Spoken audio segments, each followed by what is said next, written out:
আজ আমি পাঠ করে শোনাব শরৎচন্দ্র চট্টোপাধ্যায়ের লেখা আরও একটি ছোট গল্প, বিচার। রাঠন রাজকুমারী যমুনাবাই ছেলেবেলায় তাহার পিতার ক্রোড়ে বসিয়া বলিত, বাবা, তুমি সিংহাসনে বসিয়া বিচার করো না কেন? অজয় সিংহ কন্যার শির চুম্বন করিয়া বলিতেন, মা, তোমার বুড়ো বাবার বড় ভুল হয়, তাই সে আর বিচার করে না, সিংহাসনে বসিয়া শুধু ক্ষমা করিতে ভালোবাসে। তুমি যখন ওই স্বর্ণ সিংহাসনে বসিবে তখন কি করিবে যমুনা? যমুনা বলিত, আমি নিজে বিচার করিব, অপক্ষপাত বিচার করিয়া যে দোষী তাহাকে নিশ্চয়ই শাস্তি দিব। দোষ করিলে আমি কাহাকেও ক্ষমা করিব না। বৃদ্ধ রাজা হাসিতেন, বলিতেন, মা, ক্ষমা কেহ করে না। ক্ষমা হৃদয় হইতে আপনি বাহির হইয়া দোষীর দোষটুকুকে এমন স্নেহের সহিত কোলে লইয়া বসে যে রাজাও সে মুখ দেখিয়া নিজের চোখের জল সামলাইতে পারে না। ক্ষমা আপনি ক্ষমা করে। ভুল প্রমাদের সংসারে এ স্বর্গীয় প্রবৃত্তি মানুষের হৃদয়ের একটি ছোট নির্জন প্রান্তে বসিয়া থাকে। প্রয়োজন হইলে সে শতমুখী অমৃত প্রস্রবিনীর মতো ছুটিয়া বাহির হইয়া পড়ে। কেহই তাহার গতিরোধ করিতে পারে না। আমিও সে গতিরোধ করিতে পারি না। তাই লোকে বলে, বৃদ্ধ অজয় সিংহ শুধু ক্ষমা করিতেই আছে। আমি কিন্তু নিজেই বিচার করিব, মিছিমিছি কখনো ক্ষমা করিব না। যদি কখনো আমার বয়স পাও, বৃদ্ধ রাজা দীর্ঘ নিঃশ্বাস ফেলিয়া বলিলেন, যদি কখন তেমনটি ঘটে তখন দেখিতে পাইবে রাজা হইয়া রাজসিংহাসনে বসিয়া বিচার করার মতো ঘৃণার কাজ আর নাই। যখন দেখিতে পাইবে একটি মাত্র কথার জন্য হৃদয়ের সমস্ত রক্ত ছুটিয়া গিয়া ব্যাকুলভাবে দোষীর পদতল ধৌত করিয়া দিবার জন্য তুমুল তুফান তুলিয়াছে, তখন তোমার এই বৃদ্ধ পিতার কথা মনে করিবে তো? যমুনার চক্ষে জল আসিল। বলিল, সে কি বাবা? বৃদ্ধ রাজা মলিন মুখে হাসিয়া কহিলেন, যখন যৌবনকাল ছিল তখন সিংহাসনে বসিয়া বিচার করিতাম। এখন আমার আর সে ক্ষমতা নাই। এখন দেখিতেছি এ বিশ্বে শুধু একজন বিচারকর্তা আছেন, তিনি পাপ পুণ্যের সৃষ্টিকর্তা। তিনিই বলিতে পারেন কে দোষী আর কে নির্দোষ। আমরা শুধুমাত্র বিচারের ভান করি আর অবিচার করি।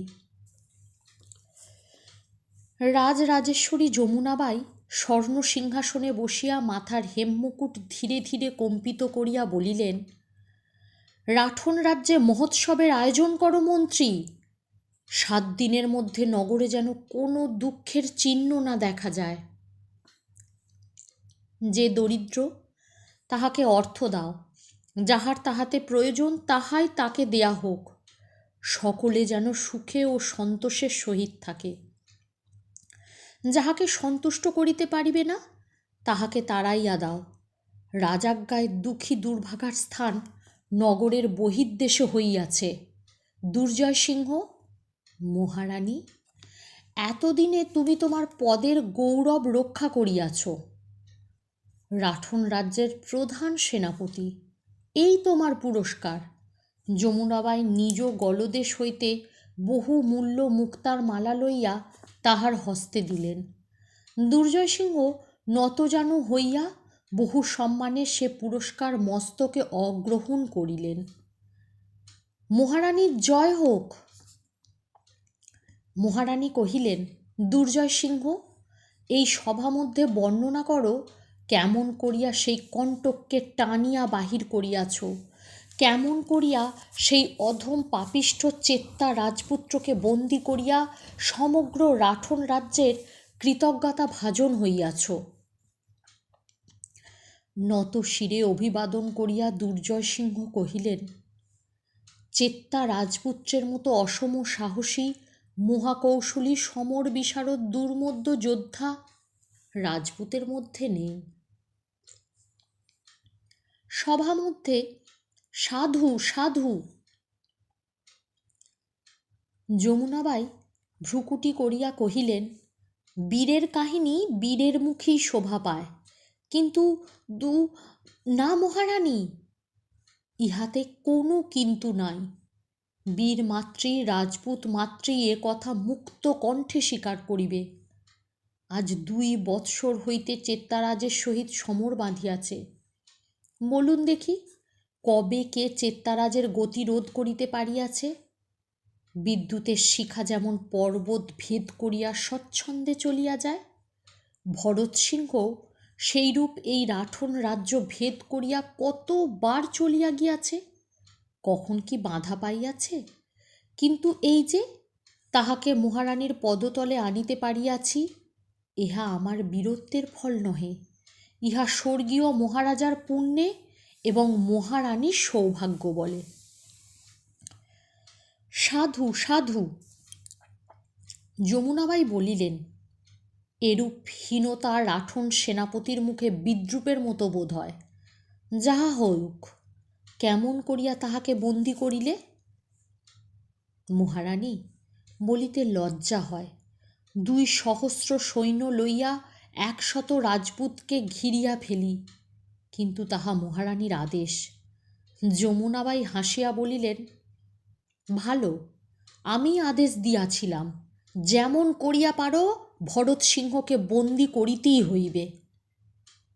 ভরত সিংহ 100 মাত্র অনুচর লইয়া বিশাখা পাহাড়ে শিকার করিতে গিয়াছিল। সংবাদ পাইয়া আমি চতুর্দিকে বেষ্টন করিয়া 100 জন রাজপুতকে বন্দী করিয়াছি। তাহারা কেহ যুদ্ধ করে নাই। কেন? চেত্তারাজের কুলপ্রথা যে মৃগয়ার দিন নরহত্যা করে না। মন্ত্রী কহিলেন, এখন তাহাদিগের উপর কি শাস্তি বিধান করিবেন? যমুনা বলিলেন, ভরত সিংহ বিদ্রোহী, তাহার বিচার পরে হইবে, আর 100 জন রাজপুত সৈন্যের কর্ণচ্ছেদ করিয়া তাড়াইয়া দাও। সভাসুদ্ধ সকলে শিহরিয়া উঠিল। মহারানী, এই কি রাজাজ্ঞা? যমুনা কহিল, ভাই মলিনা, ভরত সিংহকে বড় দেখিতে ইচ্ছা করে। সে নাকি বড় যোদ্ধা, বড় সাহসী বীর পুরুষ। মলিনার মুখের ওপর কালো ছায়া পড়িল। বলিল, বাবা বলেন, তাহার তুল্য যোদ্ধা রাজপুতের মধ্যে নাই। 100 হস্তের মধ্যে কোনো মৃগই তাহার বর্ষার ফলা ছাড়াইয়া যাইতে পারে না। বাহুর এত বলের কথা কোথাও শুনিয়াছ কি? যমুনা বলিল, আহা, যদি প্রাণদণ্ডের আজ্ঞা না দিতাম।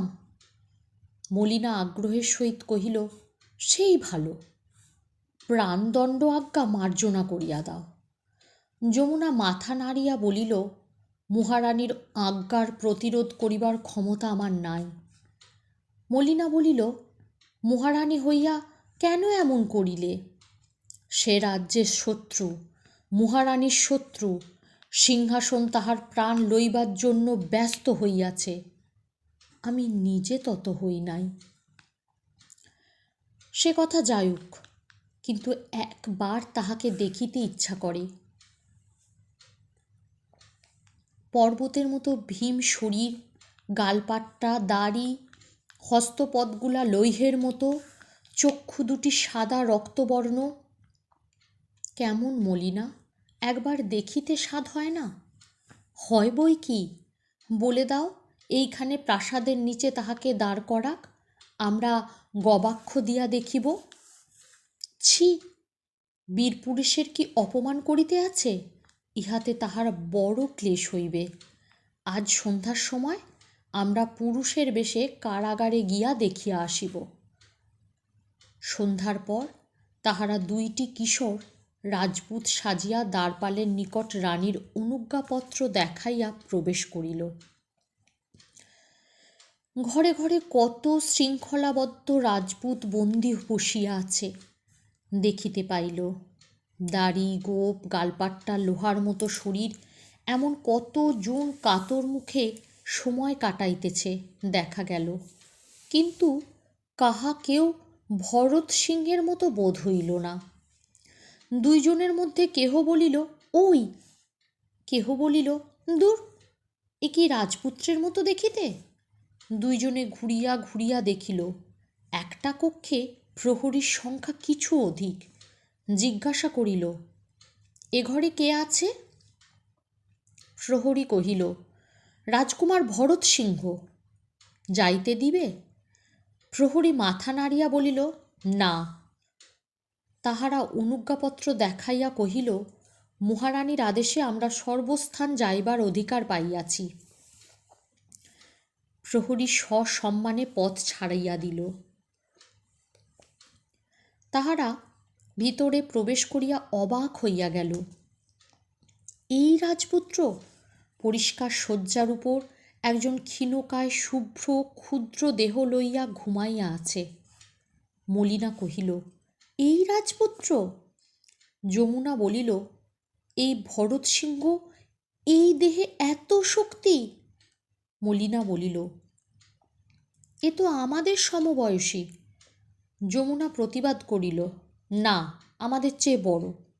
আমার দাদা স্বর্গে গিয়াছেন, তিনি বাঁচিয়া থাকিলে এত বড় হইতেন।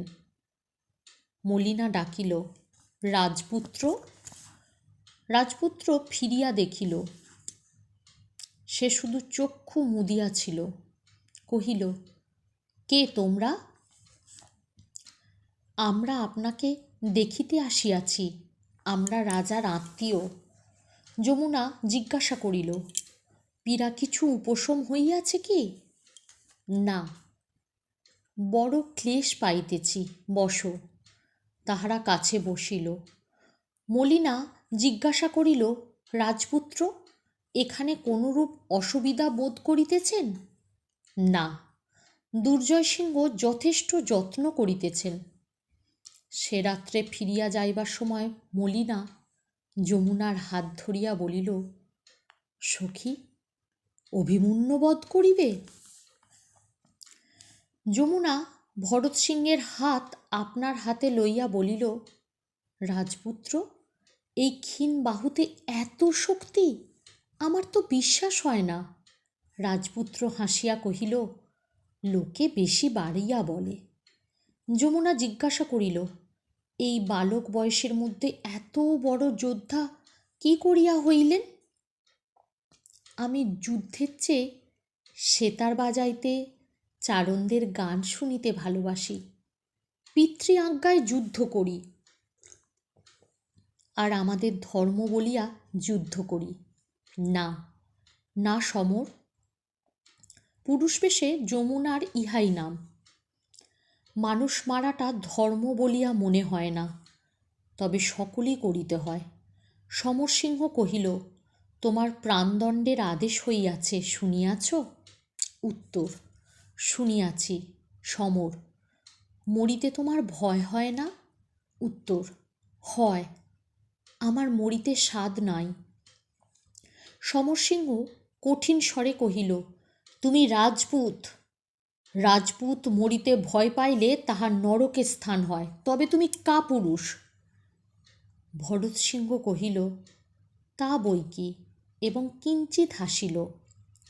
তবে তোমাকে সকলে সাহসীর অগ্রণী বলে কেন? সকলেই কি সত্য বলে? তাহারা বোধহয় মিছা কথা কহে। মরিবার পূর্বে তোমার কি কিছু কামনা নাই? কত কামনা আছে, কিন্তু তাহাতে কাজ কি? মহারানীকে বলিয়া আমি তাহা পূর্ণ করাইয়া দিতে পারি। তাহা পারো না। আপাতত আমার মাকে দেখিতে ইচ্ছা করে, তুমি দেখাইতে পারো?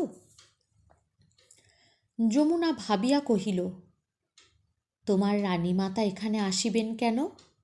তাই তো। রাজপুত্র পার্শ্ব পরিবর্তন করিয়া চক্ষু মুদিয়া রহিল। তার পরদিন সমরসিংহ রাজপুত্রকে ধরিয়া বসিল। কাল তোমাদের বিচার, তুমি রানীর নিকট প্রাণ ভিক্ষা চাহিও। রাজপুত্র হাসিয়া উঠিল, তাই তো ভাই, ওরূপ ব্যবসা যে কখনো করি নাই, নাই করিলে এখন প্রাণের জন্য সব করিতে হয়। রাজপুত্র কথা কহিল না। বলো, কাল ক্ষমা চাহিবে? বোধহয় পারিব না।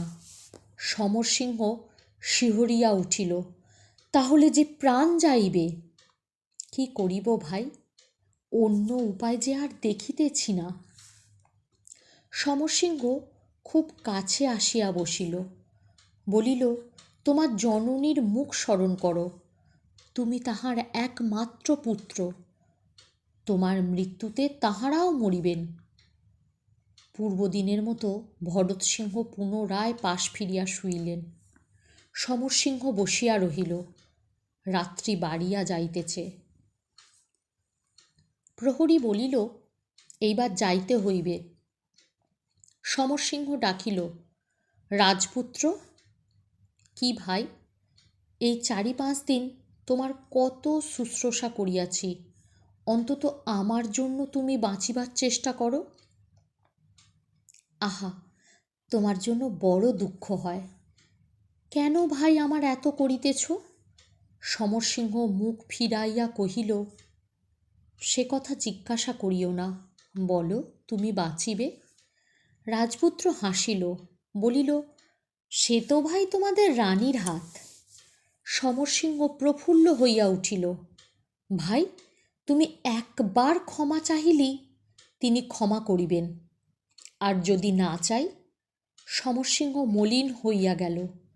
ঘাড় নাড়িয়া বলিল, সে যে প্রাণের চেয়েও গর্ব ভালোবাসে, তাই বড় ভয় হয়। প্রাতঃকালে মলিনা বলিল, মহারানী এসো, সাজাইয়া দিই, আজ যে রাজপুত্রের বিচার। মহারানী বড় বিরক্ত হইলেন। রক্তপদ্মের মতো চক্ষু দুইটি ফিরাইয়া বলিলেন, মহারানী মহারানী সর্বদা করিস কেন? যমুনা বলিতে পারিস না? সে বিস্মিত হইয়া ভাবিল, মহারানী বলিলে যে মুক্তার হার খুলিয়া দিতে পারে, সে আজ কেন এমন করে? যমুনা বলিল, আমি বিচার করিব না। তা কি হয়? খুব হয়। বাবার সময় কি রাজত্ব চলিত না? বিচার সভা। স্বর্ণখচিত হীরক মণিমুক্তা শোভিত বিচিত্র পট্ট বস্ত্রাবৃত স্বর্ণ সিংহাসনে যমুনাবাই রাজরাজেশ্বরী বেশে বসিয়া আছে। মন্ত্রী, সভাপণ্ডিত, সভাসদ প্রভৃতি সারি দিয়া বসিয়া আছে। অসংখ্য প্রহরী রক্তবর্ণ শয্যায় সুশোভিত হইয়া শান্তি রক্ষা করিতেছে। জয় মহারানীর জয়, জয় মহারানীর জয়। শৃঙ্খলের ঝমঝম শব্দ শ্রুত হইল। সকলেই চাহিয়া দেখিল, শৃঙ্খলাবদ্ধ শত শত বন্দী যোদ্ধার মধ্যে ভরতসিংহ দাঁড়াইয়া আছে। কে একজন প্রাশ্য হইতে মৃদু স্বরে বলিল, রাজপুত্র, ক্ষমা চাহিও। পরিচিত স্বর। রাজপুত্র চাহিয়া দেখিল, কিন্তু গোলমালের ভিতর সে লুকাইয়া পড়িল। মহারানীর গলা কাঁপিয়া উঠিল, রাজপুত্র। রাজপুত্র চাহিয়া দেখিল, কিছু কামনা করো? কিচ্ছু না।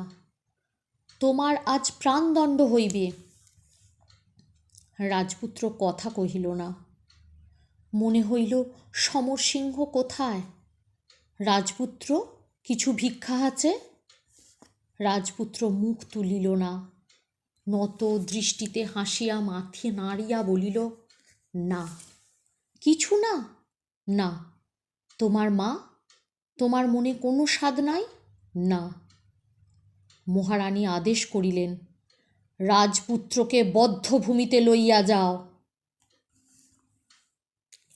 গল্প পাঠ ভালো লাগলে অবশ্যই লাইক, কমেন্ট, শেয়ার করবেন।